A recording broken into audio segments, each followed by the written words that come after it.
Do you want to get practical work experience in your field in New Zealand? A great opportunity, but what visa type do you need? A student and trainee work visa is the one you need. Watch this video till the end to find out all about it. Hi, I'm Behnam from the Visa Library. This channel gives visa information and the latest news and updates. Subscribe and hit the bell first things first. You shouldn't miss any updates on visa news. We're having more videos and updates. Also, my colleagues have prepared a free cheat sheet for a student and trainee work visa. It holds useful and necessary information and nearly helpful along the way. You can get it from the Visa Library article from the link in the description. Now, let's get back to visa.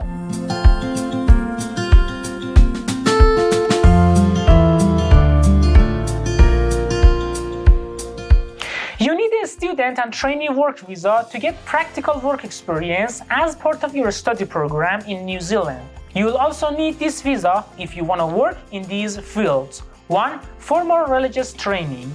2. Practical dental. 3. Medical training. 4. Apprenticeship as jockey. Now you must be wondering how to apply for this visa. Stay a bit longer to find out. First things first, you must find a job offer from an employer in New Zealand. You can look for one through the websites that offer these programs and positions. You can find one sample with the New Zealand government in the description. When you got the offer, you gotta collect the supporting documents. Here is a list of them. Number 1 is a photo. Sending one photo is enough, but in some cases you have to send 2 photos of yourself. Number 2 is a passport. Remember one point, your application won't be processed if the passport is not received within the specified time frame. Number 3 is medical exam. You must do some medical examinations and chest x-rays. It is to prove your good health. If you're gonna stay less than 6 months, a chest x-ray is not needed. But anyone planning to stay in New Zealand for more than 6 months, regardless of their country, must submit chest x-rays. Number 4 is a clean record certificate. All individuals over the age of 17 need to present a police certificate to prove their good character. It's needed if you plan to stay in New Zealand for more than 24 months. Number 5 is proof of enough funds. You must have enough money to cover your expenses or having a sponsor. If you have a sponsor, your monthly income must be at least 1,000 New Zealand dollars per month to pay your accommodation expenses. These documents are also needed. 1. A recent bank statement. 2. Pay slips. 3. Employment agreement. 4. Accommodation ownership or payment of rent. If you don't have a sponsor, you must provide these documents to prove your financial independence. 1. Proof of accommodation prepayment, like hotel prepaid vouchers or receipts. 2. Bank statements. 3. Credit card statement. 4. Bank drafts. 5. Traveler's check. 6. A sponsorship form for temporary entry completed by an acceptable sponsor.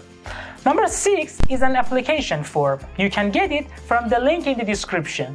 This was the list of general documents, but submit further documents by your nationality and visa category. You can find the list of them in the Visa Library article from the link in the description. Bear in mind that you have to submit documents for your training work as well. Be careful to submit a complete list of them. When you gathered the documents, pick an online or paper application.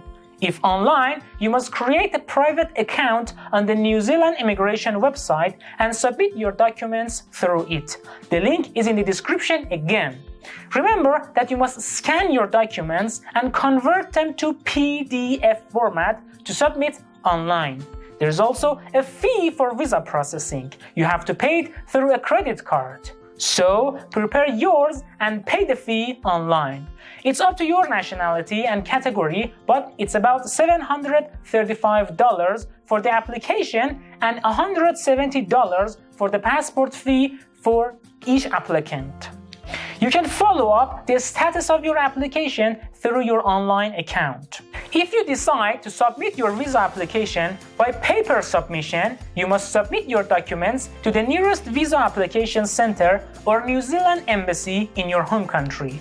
Find the nearest one in your home country. You must schedule a meeting with the visa center or embassy and submit the documents in person to them. There is also a fee for paper submission that you have to pay to the embassy. Once your documents have been submitted, the New Zealand Immigration Service will process your application and decide whether to grant you a visa or not. You may be asked to send additional documents. After receiving the visa, you can make arrangements to travel to New Zealand, and after entering the country, you can apply for entry permit. Entering New Zealand, you're only allowed to work for the institution or trainer from which you received your admission. The validity of your visa is up to the type of your program. The medical and dental interns fields can stay for 6 months. Yes, only for 6 months. Students taking practical training can stay for up to 6 months. Religious trainees can initially stay for up to 36 months. Apprentice jockeys can stay for up to 4 years, but they must at least be 16 years old. Let me ask you this. Do you want to bring your family to New Zealand? Your partner and dependent children cannot come to New Zealand under this visa. They must apply for their appropriate visa based on their relationship with you. Learn more about the New Zealand family visa from the visa library. The government doesn't allow you to extend your visa. You must leave New Zealand before your visa expires. If you're a religious trainee, you may be able to apply for another student and trainee work visa. Alright then, this was all that you needed to know about the student and trainee work visa. Do you have questions? Ask them in the comment section. My team will get to them right away. If you want us to make videos about New Zealand visas or a related topic, mention it in the comment section. Before you leave, like this video and hit the bell. We're coming back with more videos and updates. Until the next video, thank you all for watching.